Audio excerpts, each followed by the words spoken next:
Cumprimento o presidente da casa, seu nome dos vereadores, o público aqui presente, todos aqueles que nos assistem de casa, pela internet. Gostaria também de cumprimentar a família do pastor José, que será homenageado hoje, o pessoal do Lions que está aqui, parabenizar pelos trabalhos que são sempre feitos junto à nossa comunidade e que tem o reconhecimento dessa casa e da administração, com toda certeza, sobre a importância que vocês têm a toda a nossa cidade de Videira. Eu vou me prender hoje para falar mais sobre a nossa audiência, onde tivemos a presença mesmo distante do Guilherme Walter, que foi quem elaborou o relatório de avaliação atuarial, que serve como base para determinar qual é o grau de endividamento do Imprevid. Eu considero a presença dele, a participação dele, extremamente importante, visto que antes de ter o relatório, tudo que nós possuíamos eram dados um pouco abstratos, dados um pouco precários em confiabilidade.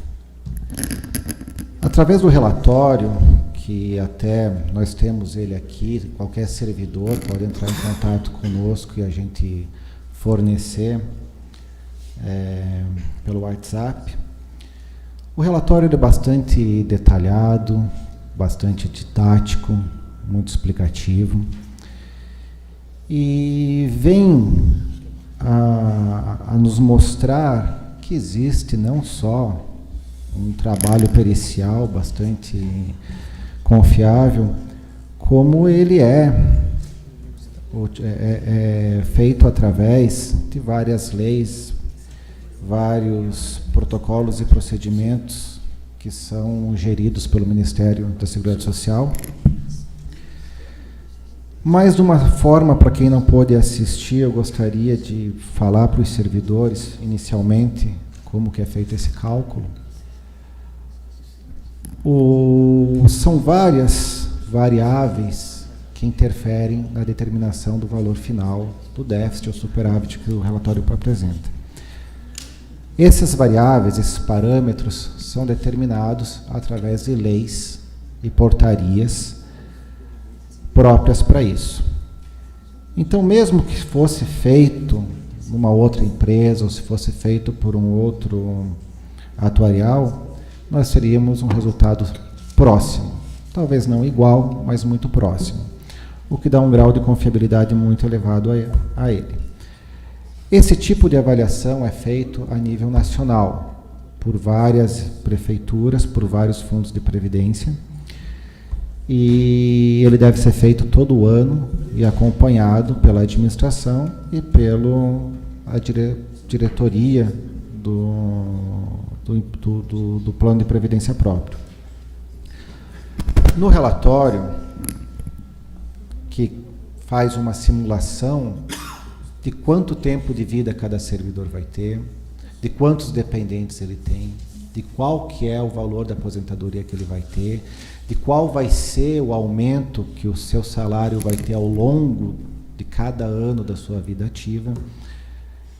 Essa simulação ela é feita e ela prevê que, contando todos os servidores hoje presentes na ativa, mais aqueles que estão usufruindo dos benefícios, como aposentadoria ou pensão, é feito um cálculo de tudo aquilo que está sendo arrecadado e tudo aquilo que vai ser pago. E a diferença, aquilo que a gente chama de déficit, é justamente que hoje nós arrecadamos e temos em conta menos dinheiro do que a gente vai precisar ter para pagar a aposentadoria e as pensões a todos os servidores que hoje estão dentro do Imprevid. Os valores são bastante altos. É surpreendente o quanto que ele aumentou nos últimos anos, mas nós precisaríamos ter aproximadamente 252 milhões de reais e nós temos 299 milhões em conta e 176 milhões que vem de um plano de amortização que foi votado na Câmara no ano passado, do qual a Prefeitura contribui esse ano com 640 mil e vai aumentando ao longo do tempo. Sobrando, quer dizer, faltando para complementar 76 milhões. É importante a gente ressaltar que a determinação desses 76 milhões, de saldar esse déficit, de fazer um planejamento de como ele vai ser pago, não é uma imposição da Câmara nem do Executivo. Isso é uma posição do Ministério, dos órgãos competentes, que definem que todos os fundos de previdência próprios, que são capitalizados, né, é um tipo de aplicação, que eles sejam autossuficientes. Existe, e até aqui ele é mostrado, algumas maneiras que podem ser feitos esse saldo, como pode ser feito esse pagamento. Dentre elas, o aumento da contribuição dos servidores, o aumento da contribuição da administração, uma reorganização ou um aumento do valor que a Prefeitura paga mensalmente para amortizar. Mas um dos fatores que é mais preponderante é fazer uma reforma previdenciária. Quando o meu colega Marcos falou aqui com relação ao novo cálculo, nós não estávamos botando em dúvida que o cálculo dos 76 milhões de déficit ele não existe, ou que ele é maior ou que ele é menor. A ideia é, como nós não sabemos qual é o resultado tanto da proposta do sindicato quanto da proposta da Prefeitura, nós, recalculando, nós fizemos uma simulação de qual poderia ser melhor aos servidores. Conforme disse o vereador Marcos, talvez a gente não precise dar a mão, talvez a ponta dos dedos. Fazendo essa nova simulação nas condições dadas na proposta do sindicato ou na simulação dada pelo projeto de lei da Prefeitura, nós talvez pudéssemos ver que não seria necessário, talvez, um choque tão duro ao servidor. Ninguém vai descartar a necessidade de uma reforma da Previdência, e isso já é fato que os servidores têm como certo, que é necessário, porque ali, futuramente, está a própria aposentadoria deles. Mas sim das condições, visto que muito duro não é objetivo da Imprevid ter superávit dentro das suas contas.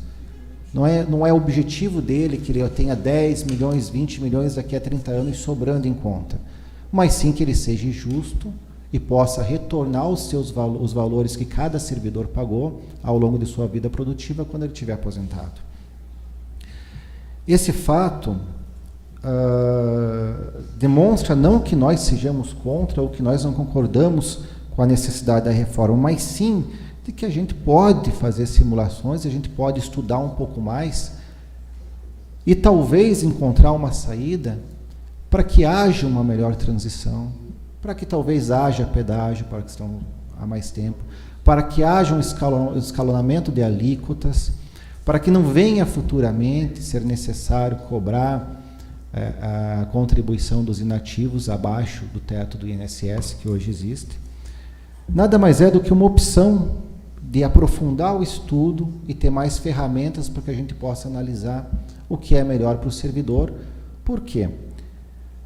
Porque ao longo desse processo todo, algumas coisas que nós notamos foi que o serviço público, dentro da previdência do serviço público, está ficando de uma forma tão dura e tão grave ao servidor, que futuramente nós não teremos mais profissionais de carreira. Não vai mais ser interessante a pessoa ficar trabalhando 20, 30 anos no serviço público municipal.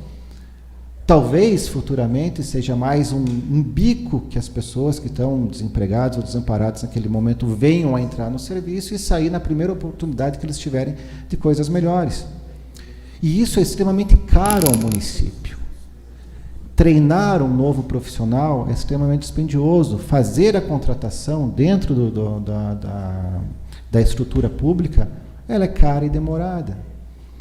Aumentar, se não for necessário, a idade de aposentadoria de uma série de categorias, pode simplesmente aumentar o número de afastamentos médicos, pode aumentar o número de pessoas que têm que ser contratadas para substituir pessoas que estão em esgotamento. Existe uma diferença muito grande de trabalhar entre o público e o privado, porque o público ele não trabalha só, no caso da educação, por exemplo, com o ensino. Trabalhar no serviço público, você tem toda a questão social, que cada enfermeiro, cada profissional de saúde, cada professor sabe muito bem o quanto que é desgastante. E na atual situação que a gente vive dentro de escolas e dentro dos postos de saúde, inclusive que nós passamos por pandemia, inclusive que nós temos salas superlotadas hoje, esse desgaste vai ser futuramente assimilado por os professores e eles vão ter problemas que a gente sabe. Então, pedir, como foi solicitado pelo Tatá ou pelo Marquinho, um estudo, uma simulação das duas situações, das duas hipóteses que nós temos, talvez seja uma maneira da gente amenizar alguns problemas que a gente pode ter futuramente, mesmo tendo em vista e como objetivo facilitar ou deixar mais barato a situação do plano de previdência. Talvez a gente venha a encarecer ainda mais o custo da prefeitura, mesmo visando que ele venha a ser menor. No caso das amortizações, que aqui no projeto, aqui no relatório, indicam 3 tipos de situação, 3 simulações, a prefeitura hoje, e provavelmente futuramente, não vai ter dinheiro para arcar com uma amortização desses déficits, agora em 250 milhões, sendo que 176 milhões já estão empenhados, já estão negociados para serem cobertos. A prefeitura não tem como futuramente retirar 1 milhão, 1,5 milhão por mês. Isso vai dar mais do que 50% dos valores que a gente tem para fazer toda a parte de investimento na cidade. O servidor ele tem consciência disso, mas ao mesmo tempo ele gostaria que a administração tivesse uma postura um pouco mais de comunicativa, que a gente pudesse ter um pouco mais de dados com relação a isso. Não é o prefeito agora em si que vai ser punido se a gente não fizer uma reforma, são todos os prefeitos que vão vir futuramente. Dos 30 milhões que a gente tem por ano para investimento, nós estamos gastando 7 milhões para cobrir o rombo da Previdência. Em 2025, dependendo aqui de qual das simulações, nós estaremos gastando 1,5 milhão por mês. Isso ao longo do ano vai consumir mais do que a metade dos valores que nós temos para investimento. Então eu reforço o pedido do Tatá e do vereador Marcos para que a gente faça uma simulação também com relação às 2 propostas que nós temos. E caso seja necessário, caso seja possível, a gente venha a utilizar algumas regras um pouco mais flexíveis, até porque o servidor tem uma importância muito grande dentro da estrutura pública, ele é de importância fundamental para boa parte da população que necessita dele no dia a dia, e nós não podemos perder os bons profissionais, perder os profissionais de carreira, ou nos atirarmos de cabeça em algumas escolhas que venham futuramente a nos colocar como um bico, ser servidor público, como uma categoria que não tem um futuro, que não tem uma qualificação, uma boa qualificação, e que venha a dar muito mais problemas do que a questão que nós tentamos resolver. Obrigado, presidente. A palavra continua livre. Peço a palavra, presidente. Com a palavra, vereadora.